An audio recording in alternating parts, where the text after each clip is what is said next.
Welcome, welcome. I just got back from early this afternoon talking about a Guild Wars 1 update, and I'm really happy to now come and talk about a Guild Wars 2 update. There's been a patch and several new blog posts, a variety of different pieces of information that I did want to run you guys through, including some free stuff on the gem store. A lot is pretty much happening in Guild Wars 2 at the moment as they ramp into episode 3 of Icebreed Saga, but also because it is the 15th anniversary of not just the first game, but the whole franchise, and they tend to, in the sequel, do stuff that looks back. So it's been a really amazing time. Guild Wars 1's had content within itself, and Guild Wars 2 is kind of looking back towards it. So let's run on through the freebies, first of all, that they're giving on the gem store. And it kind of opened up with this blog post called Guild Wars Anniversary Free Gifts. You guys might be interested in this because it's to do with capes, which obviously have started getting filtered into Guild Wars 2, dyeable backpacks and capes at that. Well, there's another new variety here.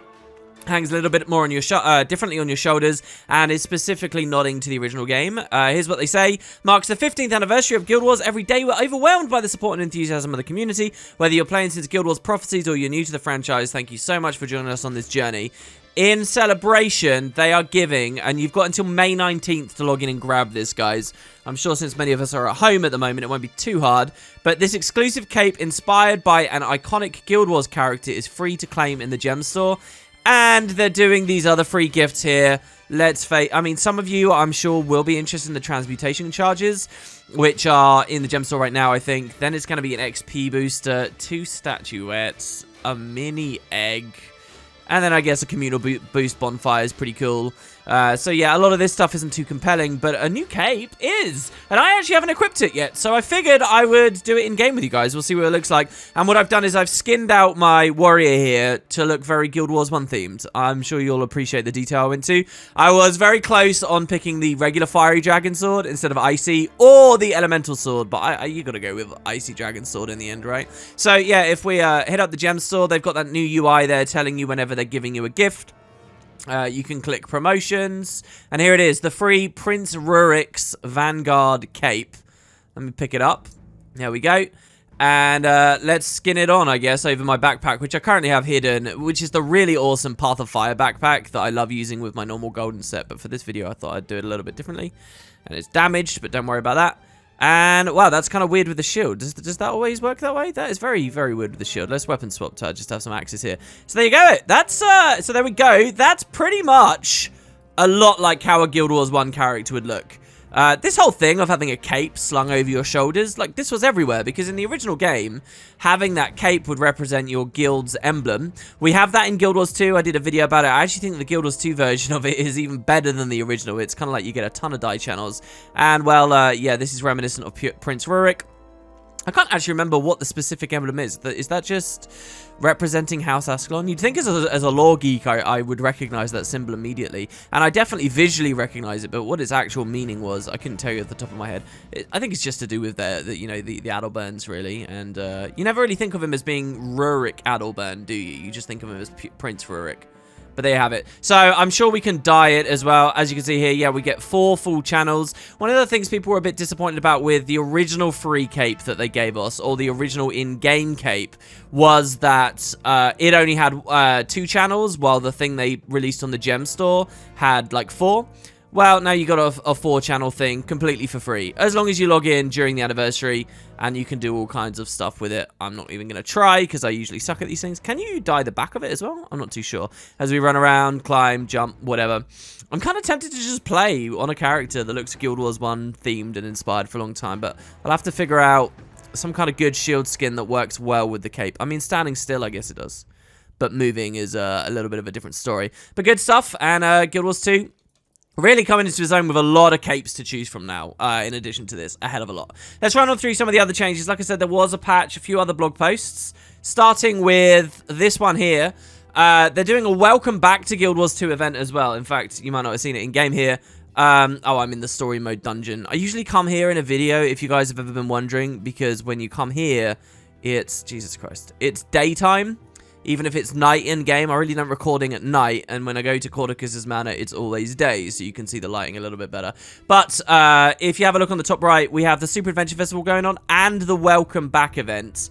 The Welcome Back event kind of works a lot like the Guild Wars 1 events did, where what they're giving is 30% magic find, 50% to XP from all sources, and 30% World vs. World reward track progress, 30 PvP reward track progress. These last two are actually significant to me. I think they matter. The original two really don't. And even though the second two kind of matter, they're not that exciting. Guild Wars 2 just isn't built in such a way that they can do this, and it feels really, really meaningful. Beyond that, though, all of the Icebrood Saga so far is totally free to unlock forever, as long as you just log in over this little festival they're doing here, this new Welcome Back thing. So if you log in at some point towards the rest of this month, next 3 weeks, you get everything, and that helps you roll into the new release that we're expecting, and I'll be talking more about in just a second. And they're doing another sale for Path of Fire, which comes bundled with Heart of Thorns, so that's half price. So yeah, if you were to buy the game at half price right now, you get 2 expansions and every single living world for the current saga unlocked all at once, a free cape in the gem store. It looks to me like they're pushing really hard. It seems like a pretty good opportunity to get in, but we'll see who takes them up on it. So now let's look at another big announcement here. It's to do with episode 3 of the Icebrood Saga, and it's to do with the coronavirus. I know a lot of you guys probably click a video like this expecting to not talk about coronavirus, but here's what they say. As the world continues to fight the spread of COVID-19, we're working remotely on content updates. Because the recording studio staff and voice actors who help bring Guild Wars 2 to life are also abiding by shelter-in-place guidance to keep the virus from spreading, we've chosen to release the upcoming 3rd episode of the Icebrood Saga without voice acting. This was a difficult decision to make, but we want to keep releasing content updates for the community to enjoy on a regular schedule. When it's safe, we'll create a high-quality studio recording so we can update the episode with voice lines. So then they reveal that we're getting a trailer next week and the title for the release, which is No Quarter. I don't really think we can read into No Quarter too much, but it's nice to have the title there. And a video. Now, I won't, just rehost the video, but if you find in the description down below, you can click it and actually see the voice talent for the various player characters and important members of Destiny's Edge and so on, who will actually talk about their restriction at home and the situation with Guild Wars 2. So I do want to talk about this because I think this next release is going to be fascinating. First of all, I think it's totally commendable from the studio to go ahead with this, to not delay Icebrood Saga for ages and ages and ages, but go for the release and just roll with the punches. I really like that. But I think it's going to mean this release feels very, very, very weird. For me, I think I'll be in my element.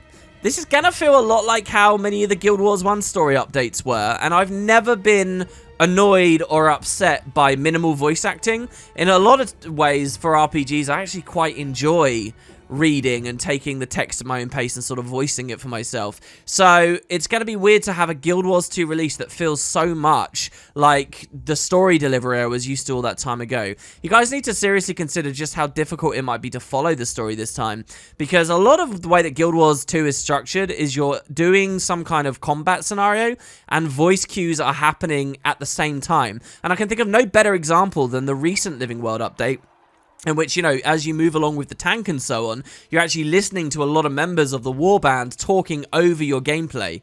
When it's just text, you're going to have to really stop a lot and really read and pay attention to, speech bubbles above the characters around you and looking at the chat box to really know how much exposition and discussion is going on. Otherwise, it's going to be totally missable. So I'm going to be really interested to play it. I would love to get some coverage out for you guys as well, because as they are very clear, this is not permanent. Once the travel restrictions are gone and people can get back to work, they are going to voice it. So we're going to have a really bizarre, special little moment with this one release where we get to experience it with no voice, and eventually you'll get it, and that will go away forever. So I'd love some videos of this release in that phase for posterity at least. And hey, maybe that will also mean that when the patch comes out, you guys want to come along, check out the kind of content I make about it, and experience somebody else voice acting it for you. I mean, not that I'll actually try and put on anyone's voices, but so you'll listen to it in silence, but then you get to see some of my videos where I'm actually reading it out for you. That people usually enjoy that. Right, that'll be good. So yeah, again, I think it's a cool idea, and I'm very keen to see what the experience is like. It might not be perfect, but hey, just learning how the game is interpreted under that different scenario should be pretty fun. So those are the main big releases and announcements. The last thing to talk about is the fact that there was a game update. So there were a variety of PvP updates. They actually split them into their own section of the patch, in which, you know, there was just a few bits of competitive balance going on. But then also we have some general changes for the game here too. Starting off with some world polish. They fixed a rare bug that could prevent players from being awarded profit shards while completing Forged Steel. Can't say I hit that. The build template loading has been disabled in SAB to prevent players from regaining class features by switching templates. This sounds like you could get your F skills back if you swap templates in there.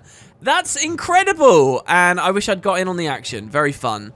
There's this change which I saw some people complaining about on Reddit. The salvage all masterwork and lower right click option in salvage kits will no longer be highlighted as an available option for players who don't have any masterwork gear, as all gear below the masterwork is fully covered by the salvage all fine and lower option.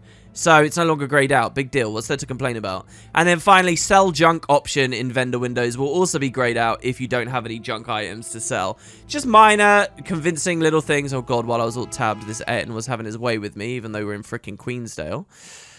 Nice to know you can't AFK anywhere. So yeah, just some minor little tweaks and nice changes. Again, I like seeing small things like this come to the game because it makes it feel like, you know, they're doing everything they possibly can to make it as decent as possible. Some broad changes. The jump shot skill no longer ignores immobilize. So if you're immobed, it won't just, you know, go through that. You are stuck. No scope. They fixed a bug in which the trait would grant might when triggered. It's actually fairly old. I'm happy to see that. Gone now. Thief. Thief's Vault also no longer ignores immobile. And then they talk a lot about the Black Lion store, which, yeah, has the free cape, but they're also pushing out a Guild Wars 1 outfit throwback to a pretty cool character as well. It's Eve, I think, didn't they say? Let's have a look here. I haven't really checked this one out. Should probably pick it up at some point. Yeah, the new outfit's here. Yeah, it's Eve's Prophecies outfit. So Eve's was like one of the characters on the box art. It's the Necromancer, one of the iconic, you know, tunes, kind of an equivalent of like Ritlock or Logan and so on from the first game. She was the Necromancer. And you can now look like Eve, obviously with a different dye scheme, and probably on a human female would look best, but this is what it's like on a Norn male, and with a totally different dye setup. But yeah, they did that, and again, it's kind of nodding towards the Guild Wars 1 stuff. And then also, they've got a little change here that caught my eye. There's like a ludicrous new backpack that flaps its wings and stuff. And then down here, for the guaranteed wardrobe unlocks, they now rotate what they are guaranteed to unlock to sync up with the festival at the current time that you're opening it. So festival meta rewards join the unlock with the first update following the next year's festival, and the unlocking of full festival weapon sets is going to be delayed until after they can be fully unlocked through festival gameplay.